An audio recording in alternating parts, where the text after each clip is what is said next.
Assalamualaikum warahmatullahi wabarakatuh. Alhamdulillah, jumpa kembali dengan saya, Ibu Sumiati.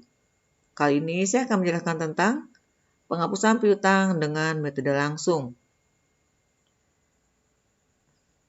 Dalam metode langsung, apabila terjadi kerugian piutang yang tidak dapat tertagih, ini akan dicatat sebagai beban pada periode saat terjadinya transaksi penghapusan piutang, yaitu dengan cara mendebit akun beban penghapusan piutang atau beban kerugian piutang dan mengkredit akun piutang dagang.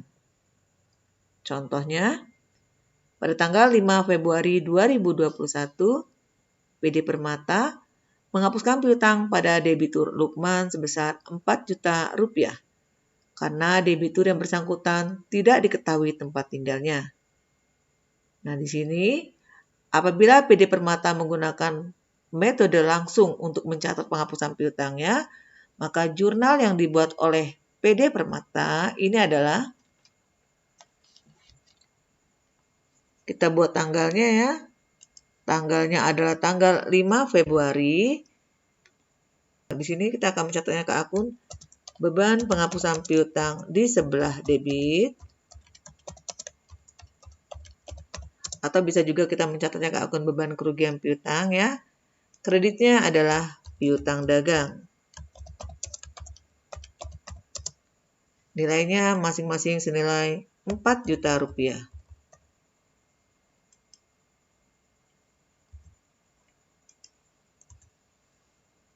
Ya, jadi kalau terjadi penghapusan piutang apabila perusahaan menggunakan metode langsung, ini akan dicatat sebagai beban dan akan mengurangi nilai piutang. Ya. Nah, berikutnya apabila terjadi penerimaan piutang yang telah dihapuskan, ya.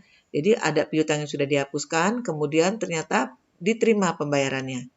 Contoh soalnya, pada tanggal 5 Februari 2021, piutang pada debitur Lukman sebesar 4 juta rupiah dihapuskan. Kemudian pada tanggal 20 Maret 2021, debitur Lukman datang dan menyatakan sanggup membayar hutangnya pada tanggal 12 April 2021. Nah, di sini piutang sudah dihapuskan di tanggal 5 Februari 2021. Ya, ternyata di tanggal 20 Maret Lukman ini datang dan dia menyatakan sanggup membayar hutangnya, tetapi nanti di tanggal 12 April 2021. Di sini, jurnal yang dibuat oleh PD Permata, pada saat dia menerima pernyataan dari Lukman bahwa dia akan membayar hutangnya di tanggal 12 April, ini jurnal yang dibuat di tanggal 20 Maret, piutang dagang bertambah lagi, ya. Jadi akan ada akun piutang dagang di sebelah debit, kemudian beban penghapusan piutangnya berkurang di sebelah kredit, karena ternyata akan dibayar. Nilainya masing-masing senilai 4 juta rupiah.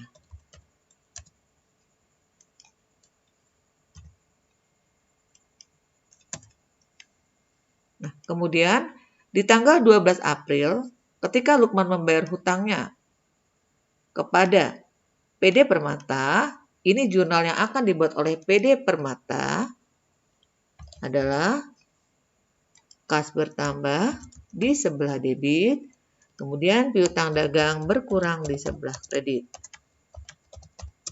Masing-masing senilai 4 juta rupiah.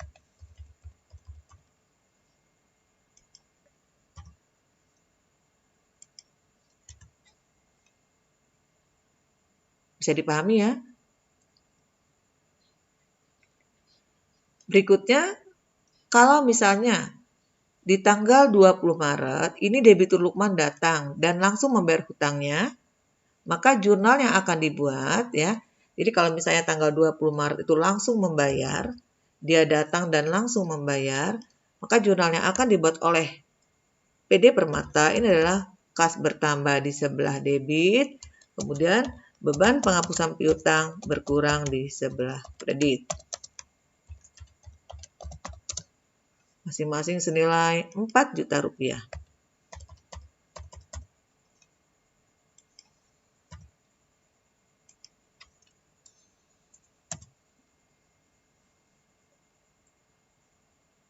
Bisa dipahami ya?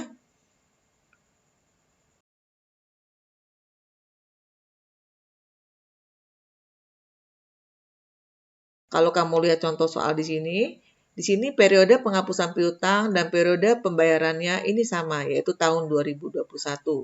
Ya, jadi di sini ada pelunasan piutang yang sudah dihapuskan, tetapi untuk periode yang sama, yaitu sama-sama di tahun 2021.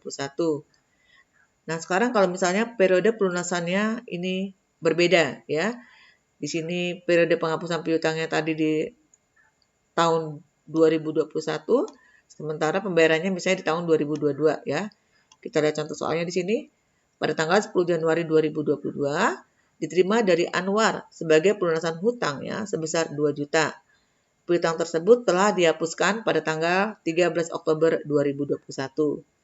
Jadi di sini periode penghapusan piutang dan periode pelunasannya ini berbeda. Piutangnya dihapuskan di tahun 2021 dan ternyata di tahun 2022 piutang yang sudah dihapuskan itu diterima pembayarannya. Ya, maka jurnal yang akan dibuat ini adalah tanggal 10 ya. Kita buatnya di sini. Karena di sini penerimaan pelunasan piutang yang sudah dihapuskan untuk periode yang berbeda, maka jurnal yang dibuat kas bertambah di sebelah debit, kemudian kreditnya adalah penerimaan piutang yang sudah dihapuskan.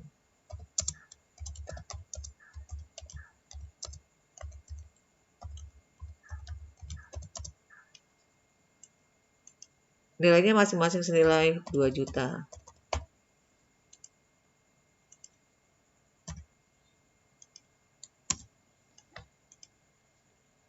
Bisa dipahami ya? Jadi saya ulangi sekali lagi. Apabila terjadi penghapusan piutang dan ternyata piutang tersebut dilunasi pada periode yang sama, maka jurnal yang akan dibuat ya kalau misalnya datang dan langsung melunasi, ini adalah kas bertambah di sebelah debit, kemudian beban penghapusan piutang berkurang di sebelah kredit. Ini dengan catatan periodenya sama, jadi menggunakan akun beban penghapusan piutang. Ya, senilai berapa piutang yang dilunasi. Ya, sementara kalau misalnya periodenya berbeda, ya di sini kalau kita lihat penghapusannya di tanggal 13 Oktober 2021 dan pelunasannya di tanggal 10 Januari 2022, periodenya berbeda ya, 2021 dan 2022, maka jurnal yang akan dibuat ini adalah kas bertambah di sebelah debit, kemudian kreditnya adalah penerimaan piutang yang sudah dihapuskan. Masing-masing senilai berapa pelunasan piutangnya. Dan nantinya di akhir periode, saldo akun penerimaan piutang yang telah dihapuskan ini akan dipindahkan ke akun ikhtisar laba rugi. Sementara dalam laporan laba rugi ini nanti akan diperlakukan sebagai pengurang beban penghapusan piutang. Bisa dipahami ya?